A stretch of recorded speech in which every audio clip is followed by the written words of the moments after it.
Shalom, mes frères et sœurs, shalom. Alors aujourd'hui, je lisais quelques versets de la parole et je suis tombée sur Jean 13, 34, concernant ce commandement nouveau que Yeshua nous donne.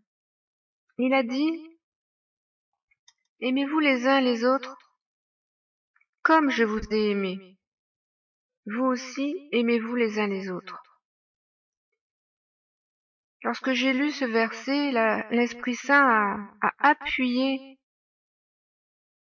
et a insisté sur ce que notre Seigneur a dit. Il n'a pas dit simplement aimez-vous les uns les autres, mais aimez-vous les uns les autres comme moi je vous ai aimé. Et quand l'Esprit Saint m'a pointé du doigt cette parole, comme je vous ai aimé, il m'a demandé donc de vous témoigner de ce que je reçois de cette parole. Il n'est pas question d'aimer son prochain comme les hommes aiment. Il n'est pas question d'aimer son prochain selon la chair, selon les passions de la chair. Parce que vous savez, les païens eux aussi s'aiment entre eux. Mais ils ne font pas la volonté de Dieu. Ils ne pratiquent pas le commandement de Dieu. Parce qu'il est dit, aimez-vous les uns les autres comme je vous ai aimés. Il faut donc savoir et comprendre comment le Seigneur nous a aimés. Comment le Seigneur nous a aimés. D'abord, il nous a aimés en premier, est-il dit. Il nous a aimés en premier. 1 Jean 4, 19. Pour nous, nous l'aimons, parce qu'il nous a aimés le premier. Et oui. Si nous aimons uniquement ceux qui nous aiment, où est notre justice, a dit le Seigneur. Si nous aimons uniquement pour être aimés en retour, où est notre justice, dit le Seigneur. Parce que nous devons, comme lui, aimer notre prochain en premier. Quel que soit notre prochain, qu'il soit bon ou méchant, nous devons l'aimer en premier. Et si le Père nous a aimés en premier, c'est afin de nous envoyer son Fils, afin de nous enseigner justement comment nous devons aimer. Et comment lui, il nous a aimés, pour que nous comprenions comment nous devons aimer. Alors déjà, pour commencer, nous devons aimer en premier, même celui qui ne nous aime pas. S'il a dit « Aimez-vous comme je vous ai aimé », nous devons nous poser cette question « Comment nous a-t-il aimés ?» Eh bien, il nous a aimés en nous donnant sa vie. Sommes-nous prêts à donner notre vie pour notre prochain? Sommes-nous prêts à faire ce que le Fils a fait, à donner notre vie pour notre prochain? C'est une bonne question, parce que aimer, c'est donner la vie en quelque sorte. C'est ce que nous enseigne toute l'œuvre de notre Seigneur, qu'aimer, c'est donner la vie. C'est pourquoi nous avons reçu la vie de lui, parce qu'il nous a aimés. Celui donc qui est incapable d'aimer est incapable des œuvres de vie. Mais ce que j'ai appris du Seigneur, c'est que parfois les hommes n'arrivent pas à aimer parce qu'ils ont le cœur brisé, parce qu'ils ont tout simplement besoin d'une guérison. Et en réalité, quelqu'un qui a le cœur brisé, qui est devenu méchant, bien souvent à cause de toute la souffrance qu'il a dû endurer dans sa vie, eh bien cette personne a tout simplement besoin d'amour pour être guérie. Elle a tout simplement besoin de votre amour pour être guérie. Se sentir aimé. Parce que l'amour pense les blessures du cœur. L'amour est un baume sur le cœur. Et dans l'œuvre de l'amour, il y a l'œuvre du pardon. Ça aussi, cela répond à la question « Comment Jésus nous a-t-il aimés ?» En nous pardonnant. Parce que aimer, c'est aussi pardonner. Si vous n'êtes pas capable de pardonner, c'est que vous n'avez pas l'amour dans votre cœur, ou que votre cœur est tellement brisé qu'il a besoin d'être guéri.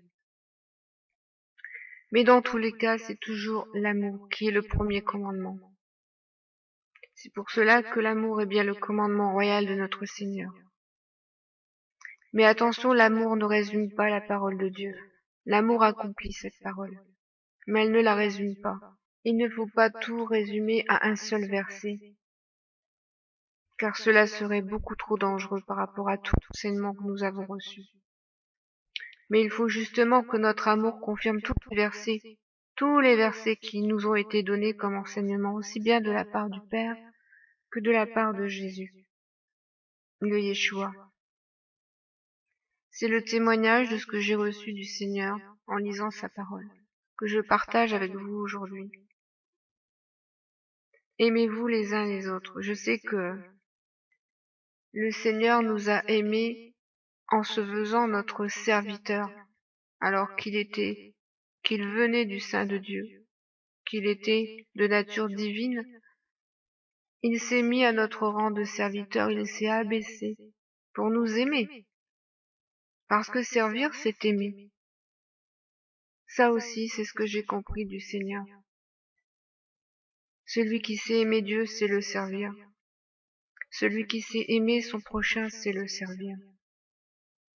Voilà comment nous devons nous aimer, frères et sœurs. Mais comment nous devons aussi aimer notre prochain? Peut-être ne fait-elle pas partie de l'assemblée, peut-être n'est pas encore née à nouveau. Et c'est justement ces personnes-là qui ont besoin d'être aimées, pour être sauvées, pour recevoir la vie. Alors, frères et sœurs, je vous exhorte à cet amour que le Seigneur nous a commandé. Je vous exhorte à ouvrir vos cœurs à tous, sans exception, à pardonner à tous, sans exception, à être serviteur de tous, sans exception, y compris quelles que soient les conséquences, parce qu'il y a des conséquences à faire ces choses. Parce que Jésus nous a aimés de cette manière, il en a payé les conséquences. Et cette conséquence, c'est qu'il a été rejeté de tous, en tout cas de ceux vers lesquels il était envoyé. Alors si vous voulez aimer comme le Seigneur a aimé, vous ne devez pas craindre le rejet des autres. Et oui, vous ne devez pas craindre le rejet de l'autre, parce que c'est ce que vous allez bien souvent subir. Être rejeté comme le Fils a été rejeté, être méprisé comme le Fils a été méprisé. Après avoir aimé certains, ceux-là même se retourneront contre vous, pour vous mettre à mort peut-être. Mais ça, c'est le lot à payer, c'est ce que la parole nous enseigne. Et on ne doit pas en être étonné. On doit regarder au Fils, ce qu'il a vécu, ce qu'il nous a laissé comme message, comme enseignement, et surtout l'enseignement que nous a laissé sa propre vie aussi. Sa propre vie. Parce que maintenant nous sommes appelés à la même vie que celle du Seigneur, et à vivre comme le Seigneur a vécu, et à marcher comme le Seigneur a marché, et aussi à parler comme le Seigneur a parlé. Mais je sais que nous sommes dans des temps où les hommes n'ont pas l'amour d'entendre des bonnes paroles de sagesse, des bonnes paroles d'amour et de vérité, non. Les hommes ont plutôt envie d'entendre des paroles qui les confortent dans leur transgression, des paroles sur les sujets du monde, mais sur les soucis de ce siècle. Et comme je le dis dans une de mes dernières vidéos, ces serviteurs-là sont ceux qui sont des ronces et des épines et qui étouffent la semence, afin que les brebis n'apportent pas leurs fruits à maturité. Ce qui est certain, c'est que nous savons toutes ces choses parce que le Seigneur nous les a enseignées et qu'il nous les rappelle aujourd'hui. Parce qu'il nous l'a dit, je vous rappellerai tout ce que je vous ai dit. Lorsqu'il nous enverra l'Esprit de vérité. Comme nous avons été baptisés de cet Esprit, le Seigneur nous rappelle tout ce qu'il a dit concernant ces choses qui sont aussi pour notre temps, qui sont pour notre temps, parce que nous sommes enfants de Dieu. Nous devons vivre ces choses-là. Et c'est pourquoi d'ailleurs l'Esprit atteste dans nos cœurs que nous sommes véritablement enfants de Dieu, parce que si nous ne vivions pas ces choses, nous ne serions pas enfants de Dieu. Vous savez, justement, en hébreu, il y a un mot qui veut dire miséricorde et qui veut également dire aimer, parce que, justement, dans la parole hébraïque, lorsque Dieu dit qu'il aime, il pardonne. Et c'est justement là que nous devons comprendre, et que moi j'ai compris, que le Père m'enseignait qu'il n'y a pas de deux mots différents pour dire pardonner et aimer, mais un seul mot. Haram. Parce que lorsque je t'aime, je te pardonne, dit le Père. Et lorsque je te pardonne, je t'aime. L'amour, c'est une semence de paix. C'est un fruit de l'Esprit parce que l'Esprit Saint nous demande de vivre en paix avec tous. Et nous pouvons ne vivre en paix avec tous que lorsque nous aimons. Parce que la paix procède de l'amour. Parce que la paix provient du pardon. Lorsque nous ne sommes pas pardonnés, nous nous sentons coupables. Mais par contre, et nous sommes dans la culpabilité, dans cette souffrance de culpabilité. Mais par contre, lorsque l'autre nous pardonne, alors nous recevons la paix. Parce que nos fautes sont effacées. Et cette paix provient de l'amour qui vous a été accordé dans le pardon de cette personne ou dans le pardon de Dieu. C'est pour ça que nous avons connu le prince de la paix, qui est le Seigneur. Il est le prince de la paix, et il nous donne une alliance de paix. Alors, frères et sœurs, c'est un plaisir aujourd'hui de pouvoir communier avec vous dans cette alliance du Seigneur, dans cet esprit de paix et d'amour qu'il nous a donné, parce que c'est ainsi que nous réjouissons le Père.